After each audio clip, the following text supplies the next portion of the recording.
Assalamualaikum warahmatullahi wabarakatuh and good morning. I am Mansur Balindong and this is my report in Educ 510 Survey of Issues in Philippine Education.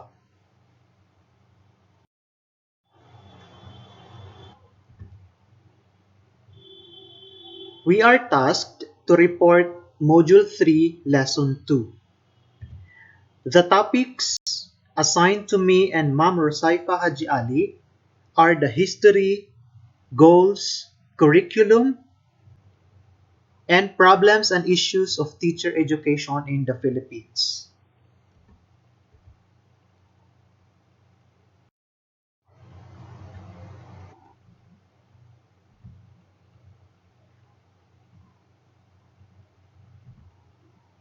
To be specific, I am going to report and discuss about the history and goals of teacher education in the Philippines. The focus of my report is in the Philippines.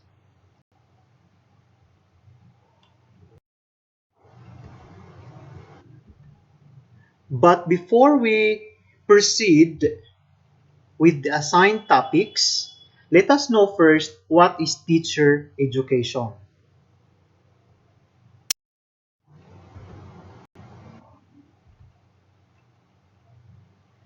Teacher education refers to the policies and procedures designed to equip teachers with the knowledge, attitudes, behaviors, and skills they require to perform their tasks effectively in the school and classroom.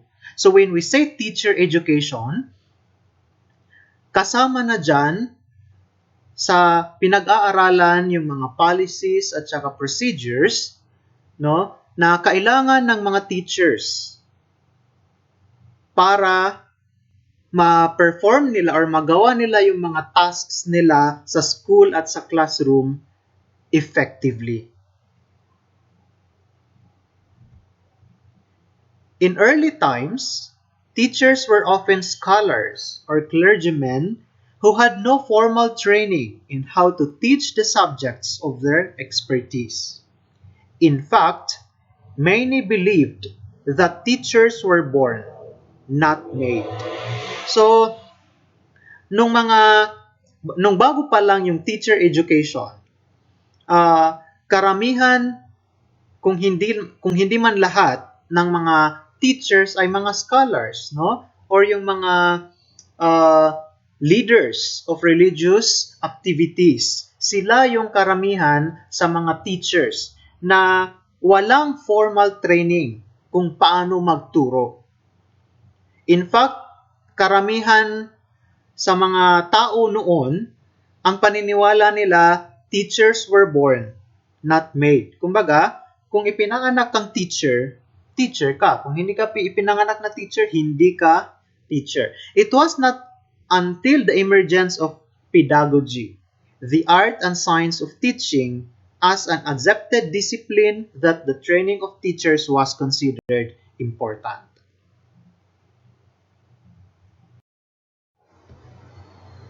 In education, teachers facilitate student learning. Okay? So, tayo, na mga teachers, tayo yung facilitator sa learning ng mga students. The objective is typically accomplished through either an informal or formal approach to learning. Pwedeng formal, pwede ring informal. Basta you are teaching, including a course of study and lesson plan that teaches skills, knowledge, and or thinking skills. When deciding what teaching method to use, teachers consider students' background knowledge. Okay? Kailangan nating i-consider yung background knowledge ng students kasi baka alam na pala nila yung i-discuss mo tapos masyado mong diniscuss ng detailed.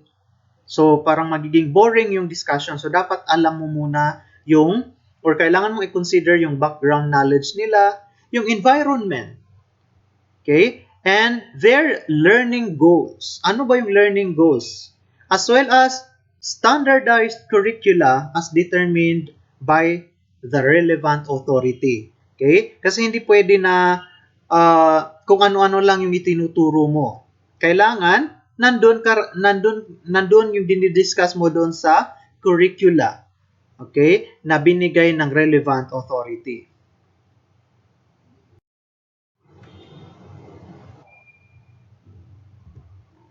A teacher may interact with students of different ages. Okay, expected na iba-iba yung age ng mga students mo or pupils. From infants to adults, pwede ring may mga malalaki na yung edad. Kung sa college pa yan, or kahit sa high school, may mga 40 plus, 50 plus, 60 plus na pinupursu pa rin nila yung kanilang elementary and secondary education.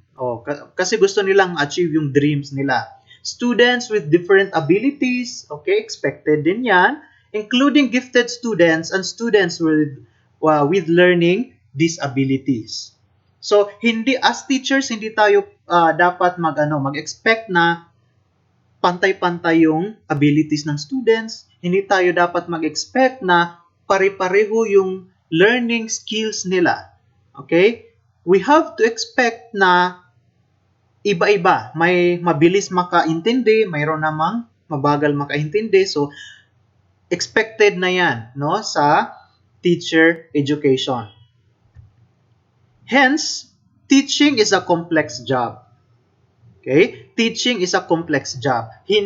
That is why hindi lahat ng tao ay qualified to teach. Which is why prospective educators are mandated to have degrees in general education. Pwedeng general education yung natapos mo, or subject-specific education. Mayroong focus na subjects or fields, and or specialized education. Many countries also require teachers to be licensed. Okay? May mga countries na hindi required, no? Kumbaga, kahit wala kang license, pwede kang mag-teach. Meron namang mga countries na required talaga yung license.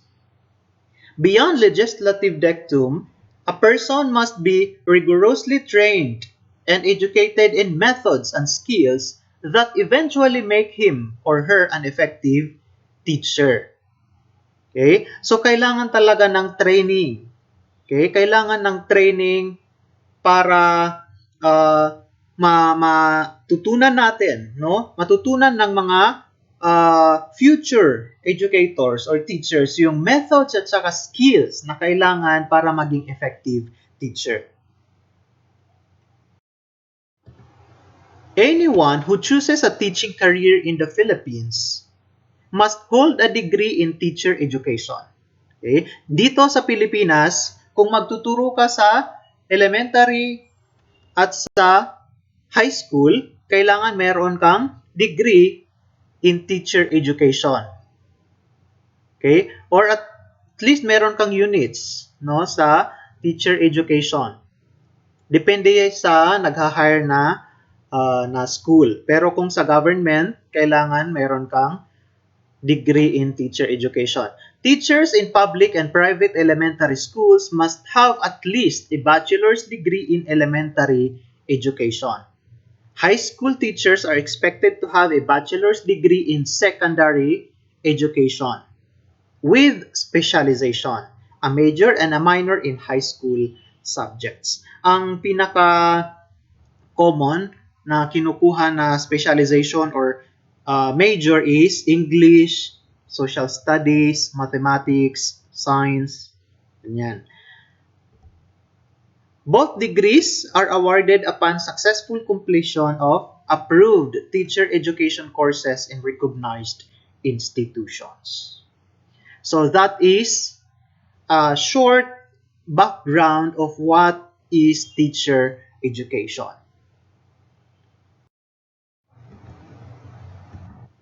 So let's now go to the history of teacher education in the Philippines.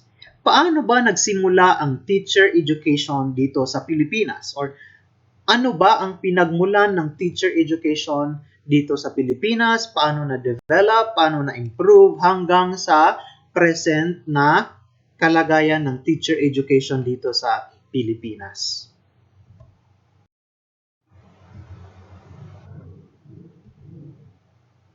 So, we will start sa pre-Spanish period. In the pre-Spanish times, education was informal, unstructured, and devoid or lacking of methods. So sa panahon na to, no, sa pre-Spanish times, informal yung education. Kumbaga, walang informal, unstructured, no, walang structure talaga na dinesign para sa education. Okay? Lacking of methods. Kumbaga, basta na-share lang nila kung ano yung knowledge, kung ano yung skills na gusto nilang i-share, no, doon sa mga students. Walang formal education. Education in the Philippines has undergone several stages of development from the pre-Spanish times to the present. In meeting the needs of the society, education serves as focus of emphasis or priorities of the leadership at certain periods in our national struggle as a race. Children were provided more vocational training and less academics. So noong pre-Spanish times, more on vocational trainings yung binibigay or tinuturo sa mga bata. Okay? Less academics. Ang academics lang na tinuturo sa kanila is yung 3 R's, reading, writing, and arithmetic. Pagbasa, pagsulat, at pagbilang. By their parents and in the houses of tribal tutors. So, ang nagtuturo sa kanila, pwedeng mga parents nila mismo, kung may natutunan yung mga parents nila, so i-share nila doon sa mga anak nila, or pwede rin na doon sa mga houses of tribal tutors.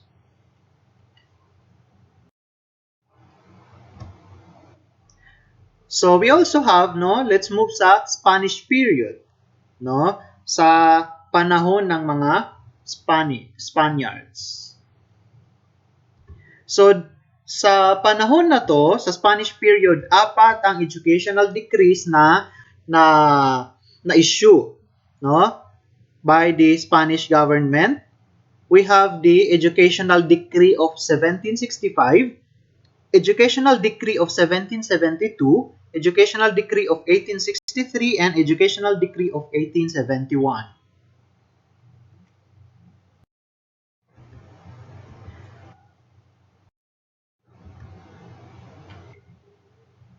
The preparation of Filipino teachers occupies center stage in the growth of the educational system in the Philippines.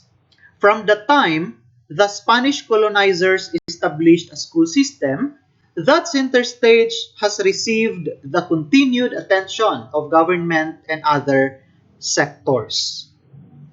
The foundations of teacher education in the Philippines were laid by the Spanish government during the mid-18th century.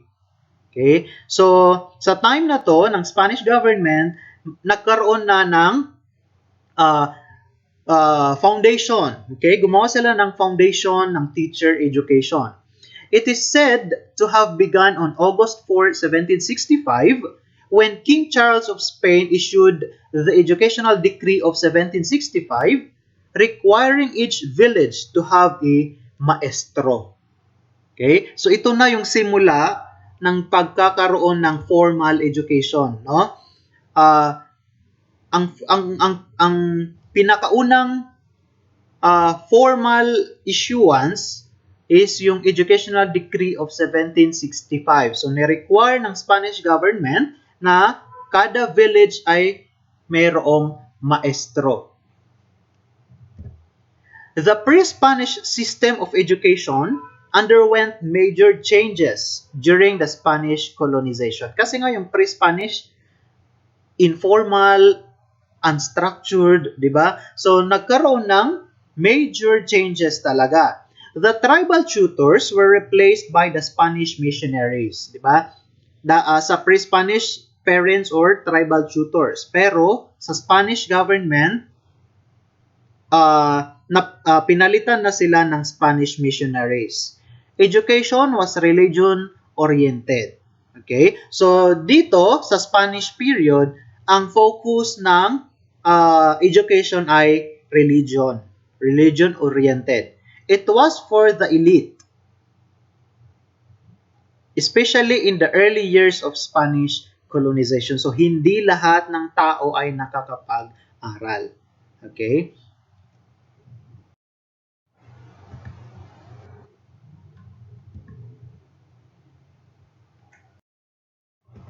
Then on then on November 28, 1772, another royal decree, the Educational Decree of 1772, specified the qualifications of teachers. So, pangalawang royal decree ang na-issue is noong 1772, ito yung nagbigay or nag-specify ng qualifications sa mga teachers.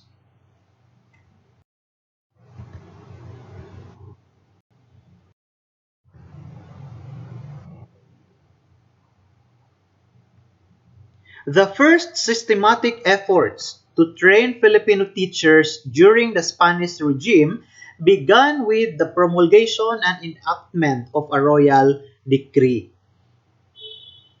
So, ang pinakaunang systematic efforts para mag-train ng Filipino teachers para turuan yung mga uh, selected na tao or Filipino para maging teachers din, or ito na yung teacher education, no? Ang pinaka-first na systematic efforts ay nagsimula noong 1863. Okay? Sa pamamagitan ng Educational Decree of 1863, issued on December 20, 1863, which provided for the establishment of at least one primary school for boys and girls in each town under the responsibility of the municipal government. And establishing a normal school for male teachers of primary instruction in the city of Manila under the Fathers of Laity of Jesus or the Jesuits. So, ang unang na-establish na school for teacher education ay para sa mga lalaki. Okay? Para sa mga lalaki, tinawag siyang normal school for male teachers of primary instruction. The primary instruction was free and the teaching of Spanish was compulsory. So, libre yung primary instruction pero required, no? Kasi nga religion focused, no? Or religious oriented. So compulsory yung Spanish, no? Pagtuturo ng Spanish. Education during that period was inadequate, suppressed and controlled. Kasi nga selected lang yung pinapayagan na mag-join or mag-participate sa education.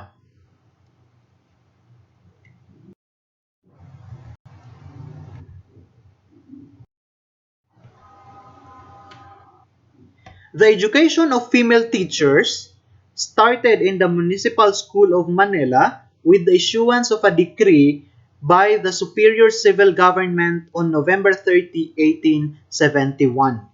Okay? Subsequently, a royal decree, Educational Decree of 1871, was issued creating a normal school for female teachers of primary instruction in Nueva Cáceres or mas kilala ngayon bilang Naga City under the Sisters of Charity. So,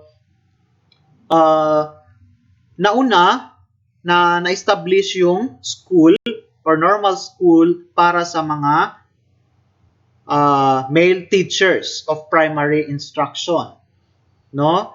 Nangyari yon or na-establish yon 1863. Then, 1871, saka pa na-establish yung normal school para naman sa mga female teachers of primary instruction.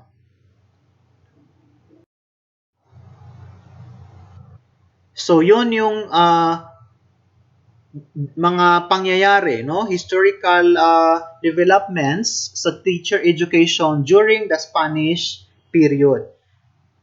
So, let us now go to American period. When the Americans occupied the Philippines in 1901, they took immediate steps to reopen schools. Okay? So, nung na-occupy tayo ng Americans in 1901, unti-unti na nire-reopen na nila yung mga schools. Act number 74, passed by the Philippine Commission on January 21, 1901, laid the legal basis for the organization of a public school system under American administration, following primarily American educational principles, but adapted the Philippine conditions at that time. So, ang naging legal basis, no, sa pag-organize nila ng public school system, kasi nga nire-reopen nila yung mga schools, ay yung Act number 74. Pero ang pina-follow niya ay yung American educational principles kasi nga Americans no? Pero inadapt naman yung Philippine conditions, no, sa mga panahon na yun. The implementation of this act created a heavy shortage of teachers. So nagkaroon ng shortage ng teachers. No, kasi hindi tulad dati sa pre-Spanish at sa Spanish period na suppressed yung education. Selected lang yung pinapayagan na mag-participate. Pero dito, no, sa American period, nag-establish kasi sila ng public school system. So, nagkaroon ng shortage sa teachers. So, the Philippine Commission authorized the Secretary of Public Instruction to bring to the Philippines 600 teachers from the United States of America. They were the Thomasites. Okay? So, dahil sa kakulangan ng teachers sa mga panahon na yon, nagbigay ng authority ang Philippine Commission sa Secretary of Public Instruction na magdala ng 600 teachers na galing sa USA. So, sila yung mga Thomasites. Different types of schools were authorized to open, including the Philippine Normal School, which was established in Manila on September 1, 1901.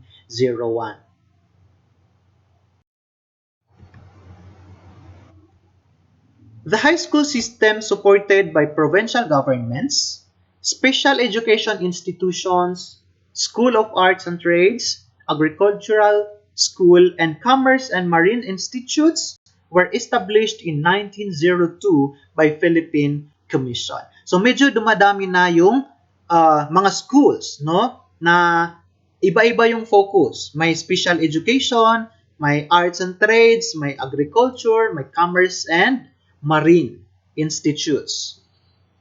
So na-establish yan in 1902. In 1908, the Philippine legislature approved Act number 1870, which created the University of the Philippines. Okay? And then the Reorganization Act of 1916 provided the Philippinization of all department secretaries except the Secretary of Public Instruction. So, yung Act of 1916, Reorganization Act of 1916, provided the Philippinization of all department secretaries. So yung mga secretary sa lahat ng departments ginawa ng Filipino. Yung nilagay except sa Secretary of Public Instruction.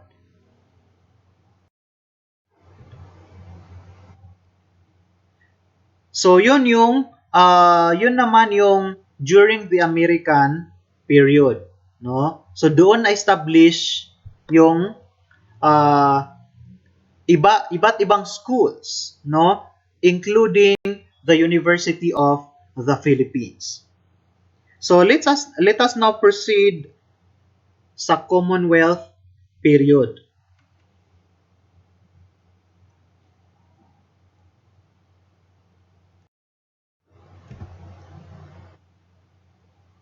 The Philippine Commonwealth period placed new demands on the government and the nation. The preparation of the teachers was considerably affected by the events of this period. Responding to the demands of the nation during this transition period, the colleges of education and normal schools tried to expand and improve the teacher education curriculum to bring them closer to the community and to the public schools. So, dito sa Commonwealth period, yung mga colleges of education at saka yung mga normal schools, ginawa nila yung kanilang makakaya. No? They tried to improve the teacher education curriculum para mas mapalapit yung community doon sa teacher education, no? Kasi dati very parang may gap, no? So para mapalapit sa community kasi kailangan ang tinuturo din dapat yung needs, no? Kailangan ma-address yung needs ng community. Kasi baka ang tinuturo pala doon sa mga public schools, doon sa mga teacher education institutions, baka yung tinuturo pala doon ay yung hindi naman kailangan ng community. Okay? So, ang ginawa dito sa period na ito, sa Commonwealth period, they tried to bring the community and to the public schools yung teacher education. In general, all teacher-preparing institutions were expected to work in close cooperation with the Bureau of Education to prepare future teachers on the basis of conditions in elementary and secondary schools. So medyo nagkakaroon na ng improvements, no? Dito with the cooperation of Bureau of Education, ginawan nila ng paraan para ma-improve yung curriculum at sa ganon, no, nang sa ganon yung future teachers ay mapalapit sa elementary at secondary schools. Kumbaga, kung ano yung needs ng community, yun dapat yung ituturo din nila sa elementary at secondary schools. So, yun lang yung historical development sa teacher education during the Commonwealth period. So, let us now proceed sa Japanese occupation period.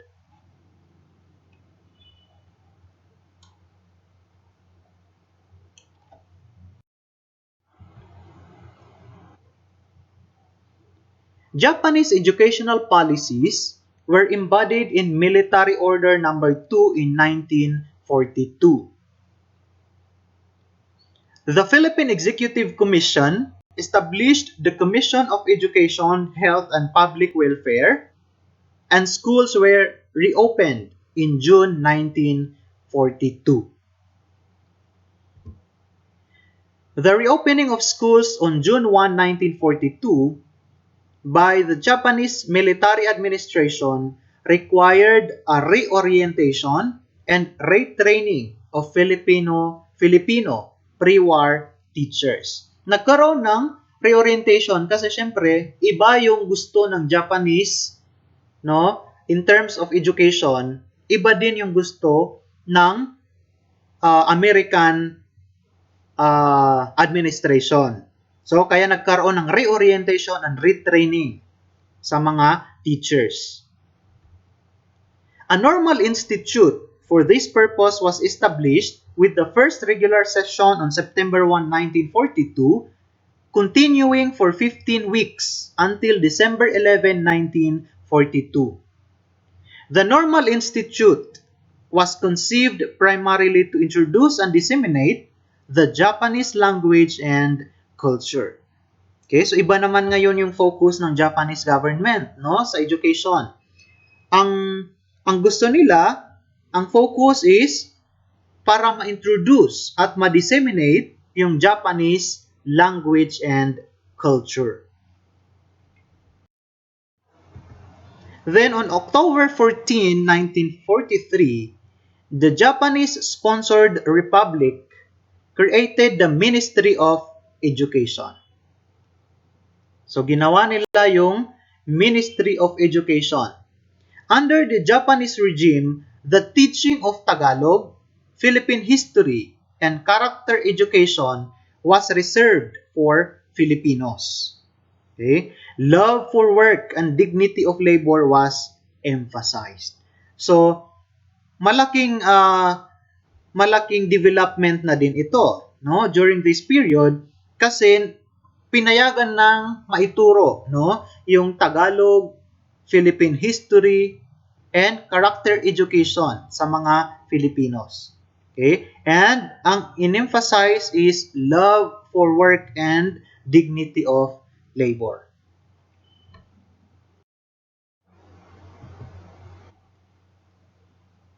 In 1945, ended 4 years of Japanese occupation.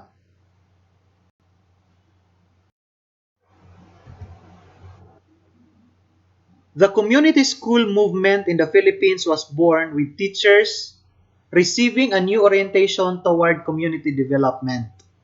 In developing their programs, colleges of education and normal schools during the period took cognizance of the demand for teachers whose functions would include implementing the programs of government.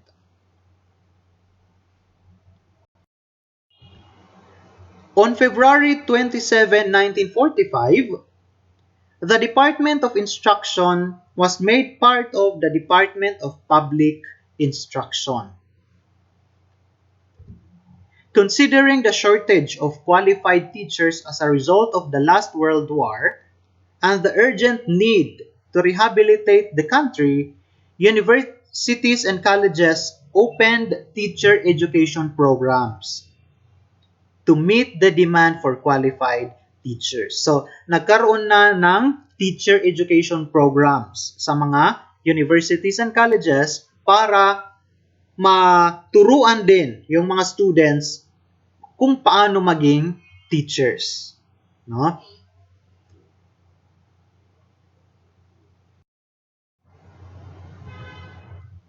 In 1947, by virtue of Executive Order number 94, the Department of Instruction was changed to Department of Education.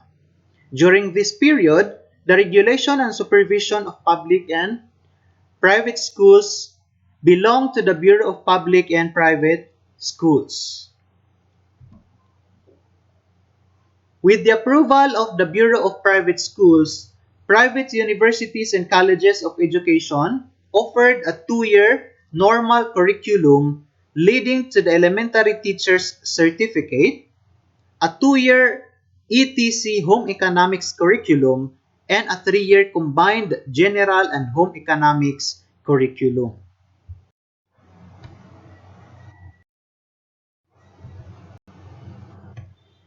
By 1948, there were 107 private normal courses and 54 education courses for prospective elementary and high school teachers, respectively. The normal schools under the Bureau of Public Schools were Albay Normal School, Cebu Normal School, Ilocos Norte Normal School, Iloilo Normal School, Leyte Normal School, Philippine Normal School, and Zamboanga Normal School. On June 18, 1949, the Philippine Congress passed Republic Act No. 416, converting the Philippine Normal School into the Philippine Normal College, authorizing it to grant the Bachelor of Science in Education or BSE degree with special attention on elementary instruction. This set the pace for all teacher training institutions, public and private, to elevate their 2-year ETC curriculum to a 4-year curriculum. Kasi ang unang binibigay lang is 2-year, no? 2-year na curriculum, pero yung ibang teacher training institutions nag-follow na din sila nung na-convert ang Philippine Normal School into a college at nagkaroon ng authority na mag-offer ng 4-year BS Education degree program. So nag-follow na din yung ibang training institutions. Yung 2-year nila na curriculum, naging 4-year curriculum na. Such a development seemed to equal the length of training of elementary and secondary school teachers, which helped raise the status of elementary school teachers and unify the teaching profession. The UP College of Education continued to offer programs leading to the Bachelor of Science in Education, Bachelor of Pedagogy, Bachelor of Science in Home Economics, Bachelor of Physical Education, and Certificate of Teacher of Adults.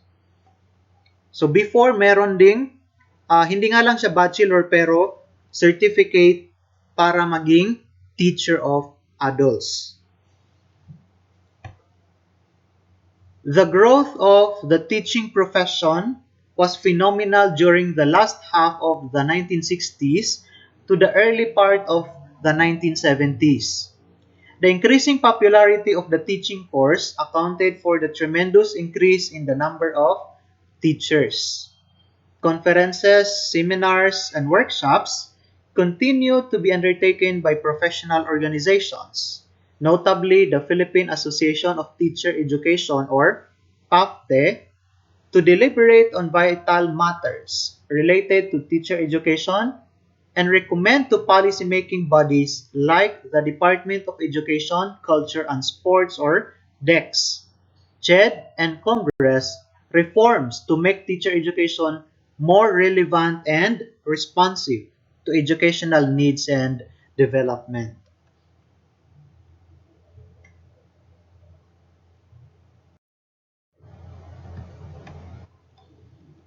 In 1972, it became the Department of Education and Culture. So from DECS or Department of Education, Culture, and Sports, na-convert siya or ginawa siyang Department of Education and Culture by virtue of Proclamation 1081 and the Ministry of Education and Culture in 1978 by virtue of PD number 1397. 13 regional offices were created and major organizational changes were implemented in the educational system.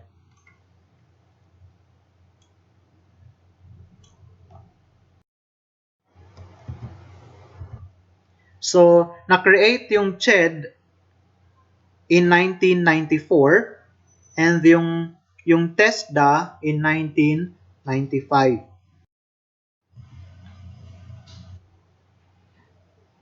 In August 2001, Republic Act 9155, otherwise called the Governance of Basic Education Act, was passed transforming the name of the Department of Education, Culture, and Sports to the Department of Education or DepEd, and redefining the role of field offices regional offices, division and district offices, and schools. The trifocal educational system refocused DEC's mandate to basic education, which covers elementary, secondary, and non-formal education, including culture and sports. So, nag-iba na yung focus, no? Kasi na-create na yung CHED at saka TESDA. So, ang naging focus na lang ng DECS and later ng DepEd ay elementary, secondary, and non-formal education. Kasama na din ang culture and sports. Ang TESDA naman sa kanila yung post-secondary, middle-level manpower training and development. And sa higher education, ang responsible naman is the CHED.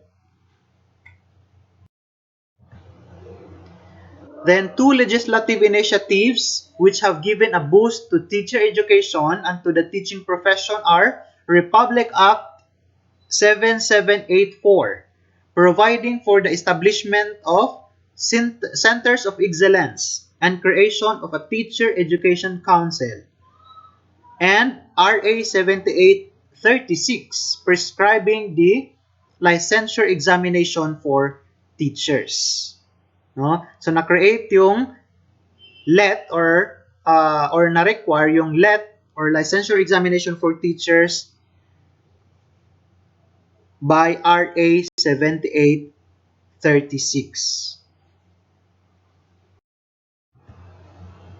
From 1978 to 1995, teachers took the professional board examination for teachers.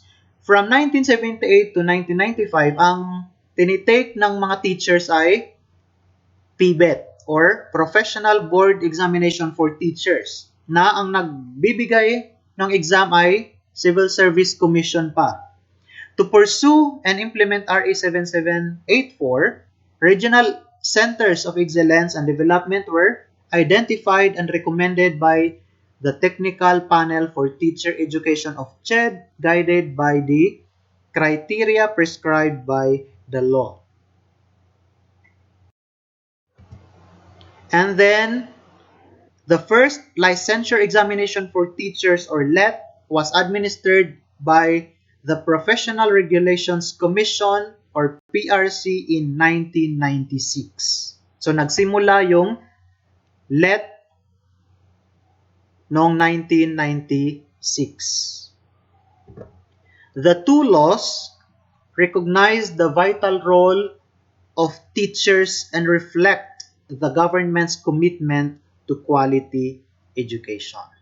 So, yun yung history ng teacher education in the Philippines, no? From the pre-Spanish period up to the present.